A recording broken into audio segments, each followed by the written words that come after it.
राधे राधे दोस्तों। मुझे तो गुरु जी के वचन सुन के बहुत ही ज़्यादा सुकून मिलता है और मैं चाहती हूँ कि ये सुकून सभी को मिले। उनसे बहुत कुछ सीखने को मिलता है, सहनशीलता मिलती है। तो आइए सुनते हैं गुरु जी की वाणी। हृदय की बात कह रहा हूं, समझना। बहुत बार ये देखा, कुछ ऐसी वासनाएं होती हैं कई जन्मों की, इतनी दृढ़ होती हैं कि बहुत समय तक भजन करने पर भी, ये जब तक भगवत साक्षात्कार नहीं होता तब तक ये बनी ही रहती सूक्ष्म रूप से। अगर इनको अवसर मिल जाए तो ये पूरा वृक्ष रूप हो जाएंगे। अंकुरण वृक्ष रूप बनना देर नहीं लगता इसमें। बहुत बार प्रयास करने पर वो वासना अपने द्वारा नष्ट नहीं की जा सकती, ये देखा है। उसके लिए गुरुदेव के चरणों में, आराध्य देव के चरणों में मन से बार बार त्राहिमाम बोलकर रोना पड़ता है। ये अंदर की बात कह रहे, आगे चल के देख लेना। आर्त भाव से रोना पड़ता है, प्रभु हार गया, क्या करूं, कैसे करूं। चाह नहीं है पर वासना है। ये एक अजीब स्थिति साधन काल में देखी गई। मन से पूछ रहे तुम्हें चाह है, नहीं, पर अंदर वासना है। बड़ी अशांति का अनुभव होता। कैसे दूर होगी, क्या किया जाए। जो करना चाहिए वो तो करके हार गया, फिर भी वो जब हार गया तब पूरी दृष्टि प्रभु के चरणारविंद की तरफ गई। पर धैर्य पूर्वक, ये अनुभव की बात कहते हैं, बहुत काल तक तुम्हारा विश्वास, तुम्हारी श्रद्धा, तुम्हारा धैर्य टूटना नहीं चाहिए। कि हमने सैकड़ों बार प्रार्थना की, इतने वर्ष से मैं जल रहा हूं लेकिन मुझे शांति नहीं हुई, मेरा विकार नष्ट नहीं हुआ। धैर्य, ये शब्द याद कर लो। धैर्यवान रहना, विचलित मत होना, परिणाम में बिल्कुल निर्विकार हो जाओगे। पर वो कितना समय लगेगा ये प्रभु जाने। वो एक सेकंड में भी हटा सकते हैं। और अभिमान यदि गलित नहीं हुआ है तो कुछ समय भी लग सकता है, जलना पड़ेगा, अभिमान गलित होगा।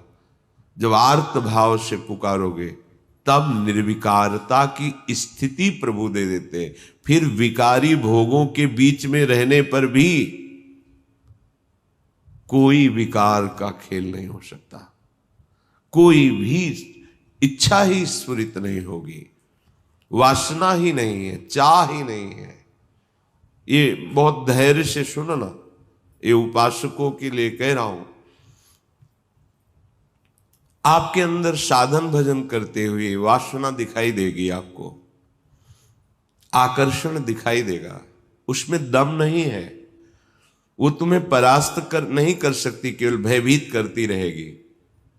वो भी हमारी शरणागति में बड़ी सहायक होती है, क्योंकि सब साधन करने पर अहम पुष्ट नहीं होने देती। क्या अभी देखो ये है ना, क्या अंदर से प्रश्न, क्या ये मलिन वृत्ति है ना, तो किस बात की साधना, क्या साधक हो। तो हे नाथ, अब मार्ग दूसरा नहीं, सहयोग किसी से नहीं, अपनी बात किसी से नहीं कहना। प्रार्थना है, समझ लीजिए, आंतरिक बात कह रहा हूं। अपनी स्थिति की बात किसी से नहीं कहना कि आपके हृदय में कौन सी वासना कितना स्फुरित हो रही, किसी से भी नहीं, किसी से भी नहीं।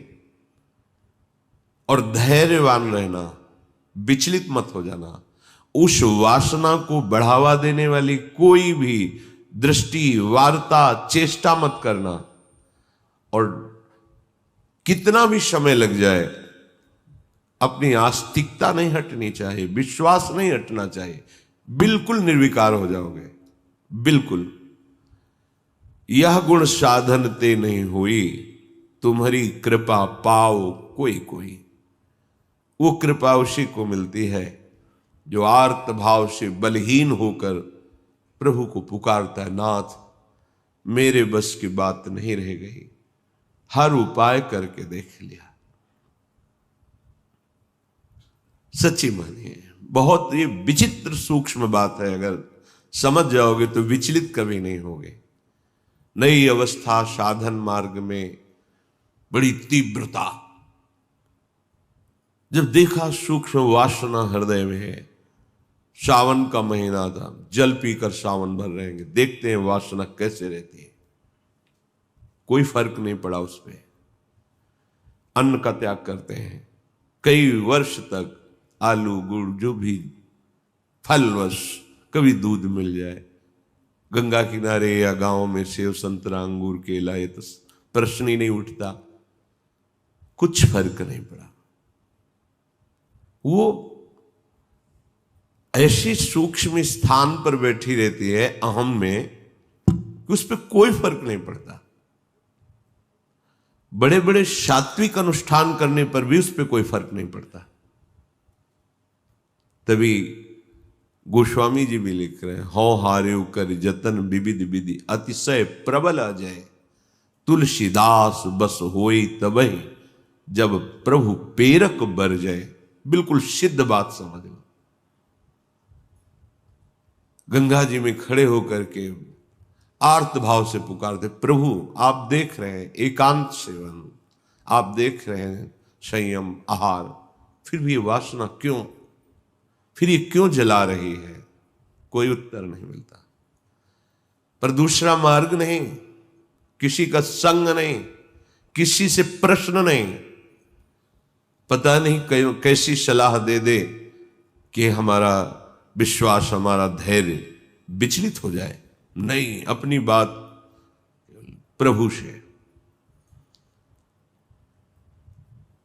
प्रार्थना में बहुत सामर्थ्य देखी है।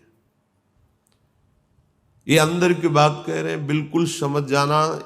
ये इसलिए कह रहे हैं, ये मार्ग बहुत फिसलन वाला मार्ग है, बहुत संभाल संभाल के कदम रखने हैं।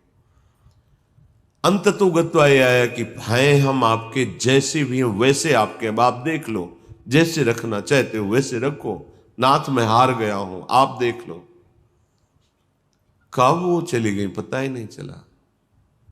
जिससे हम लड़ते रहे, जिससे हम जलते रहे, जिसके लिए हम साधन करते रहे, नहीं फर्क पड़ा। और जब उनके भरोसे छोड़ दिया, कब वो वृत्ति चली गई पता ही नहीं चला। इसीलिए बात कल चिंतन में चल रही थी कि अगर कोई समझ पाए तो इसे जरूर बताएं कि ये करने से नहीं होता, ये होने से होता है। बस देख लिया, मैं आपके बनने योग्य नहीं हूं, पर जैसा हूं आपका हूं। देख लो प्रभु, आप राजी हो तो राजी, मैं जलता रहूंगा, कुमार्गगामी नहीं बनूंगा, अन्य अवलंबन नहीं लूंगा, जलता रहूंगा। आप राजी हो मेरी जलन में, जीवन भर जलाते रहो। आप देख लो, अब मेरे बस का नहीं रहा, क्योंकि वो सूक्ष्म ऐसा कि वहां कोई प्रहार ही नहीं पहुंच रहा। अंतःकरण की अहम के महल में सूक्ष्मता से वो रह रहा है। जो भी करो वो बहुत पुष्ट हो रहा है। केवल हटा या हटेगा या हट रहा है तो प्रभु की कृपा से। इसलिए बड़े बड़े महापुरुषों के वचनों में दैन्यता और कृपा शब्द आता है। दैन्यता को हम तुच्छा परम मधमा कृपा, हेश वृंदावनस्य, ये वृंदावन की महिमा, ये वृंदावनेश्वरी की महिमा, वृंदावनाधीश्वर की कृपा। ये अंदर से कह रहा हूं, समझ लो, एकदम समझ लो। धैर्यवान रहना, विचलित मत होना। ये न सोचना कि इतना समय हो गया अभी नष्ट नहीं हुआ, बिल्कुल नष्ट हो जाएगा, पता ही नहीं चलेगा। जैसे आप कब जवान हुए, कोई तारीख, कोई तिथि, किस दिन आपकी दाढ़ी मूछ उगी, आपने समय, तारीख, ऐसे वो घड़ी भी याद नहीं रहेगी कब आप निर्वासनिक हो गए। कभी स्मृति में आएगा, अच्छा ये तो बहुत वर्षों से जलाया, वो तो अब ढूंढे भी नहीं मिल रही वृत्ति, गई, देखो प्रभु की कैसी कृपा हुई, ऐसा अनुभव होता है। श्रीपाद कह रहे कि शास्त्र और गुरुदेव के वचन करोड़ों बार समझाए जा रहे, तुम्हें समझ में नहीं आ रहा, जिससे लोक निंदा हो ऐसी चेष्टाएं, ऐसे आचरण, तुम क्यों संयम में नहीं रह रहे? देखो इतना तो है कि हृदय जल रहा है, पर चेष्टाओं पर अंकुश होना चाहिए।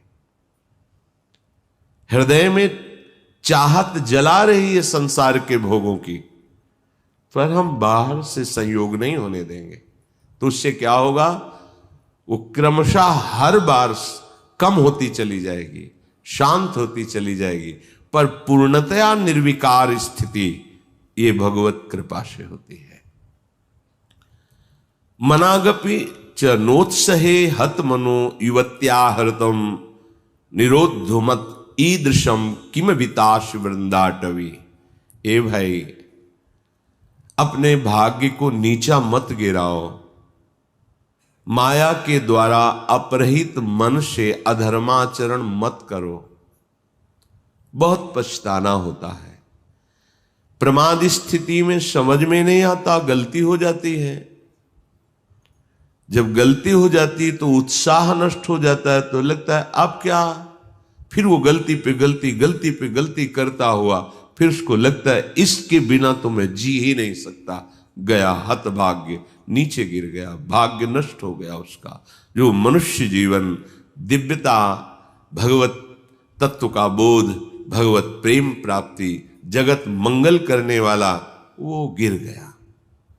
जहां हमें ये बनना चाहिए था, वहां हम वासना के अधीन हो गए। श्रीपाद कह रहे हैं, अगर कोई रोक सकता है मुझ पतित को, निरुद्ध मत ईदृशम किम विताश वृंदाटवी, तो मुझे वृंदावन रोक सकता है। श्रीपाद की निष्ठा धाम की अद्भुत है। ये धाम मुझे निर्विकार कर देगा। हिया फिरे स्वार्थ आपने, भजन गए फिरे बाह। श्री ध्रुवदास। वृंदावन का जिसको अनुभव हुआ तो देखा है कि वृंदावन का आश्रय ले ले तो धीरे धीरे वो हृदय को निर्विकार कर देता है, प्रिया प्रीतम में कर देता है। यहां से बाहर जो आते जाते जन अनुभव करें, यहां एक आते ही एक दिव्यता है, एक अलौकिक निर्विकार की स्थिति अपने आप यहां है। बाहर निकलते ही वो भजन, वो आनंद, वो चिंतन अपने आप हट जाता है, क्योंकि त्रिगुणात्मिका माया का प्रवाह है। ये धाम है। जो निरंतर धाम में वास करते हैं, अगर वो सावधान होकर के रहने से रहे, तो श्रीपाद कह रहे हैं कि राधा कीर्ति सुधा रसेन रसना, रात्रिं दिवं पूर्यता, श्री वृंदा विपिने तदीय पदयो, कैंकर्य में वार्थ्याम, धैर्यं स्वर्णमयी सितुर्नववयो, रूपश्रिया हार्यताम्, प्रेमाश्रुत पुलकादि भाव विभव, व्यक्त्या जगत्तार्यताम्। यदि आप रहनी से रह गए वृंदावन में, तो आपके हृदय का परिवर्तन होना प्रारंभ हो गया। आपको श्री जी की चर्चा, प्रभु की चर्चा, ये अमृत जैसी लगने लगेगी। जैसे देखो, आपको कोई कहे कि 3 बजे रात्रि के जग के दिनचर्या करके स्नान आदि आपको पहुंचना है, कितना बोझा लगेगा इस समय सोना छोड़ करके दिनचर्या। लेकिन बिना किसी कष्ट के आप, बिना किसी विषाद के आप बिल्कुल उत्साहित होकर, तैयार होकर सत्संग में आते हैं। ये वृंदावन की कृपा है जो हमारे मन को ऐसा किया गया है। नहीं तो शरीर सुख में ही हम संतोष किए हुए बैठे हैं, परमार्थ की, अध्यात्म की वृत्ति की तरफ है ही नहीं। वर्तमान के भोगों में मगन हुआ प्राणी वो भविष्य को नहीं देख पा रहा है कि मेरी अमूल्य श्वासें, मेरा अमूल्य समय व्यर्थ में नष्ट हो रहा है।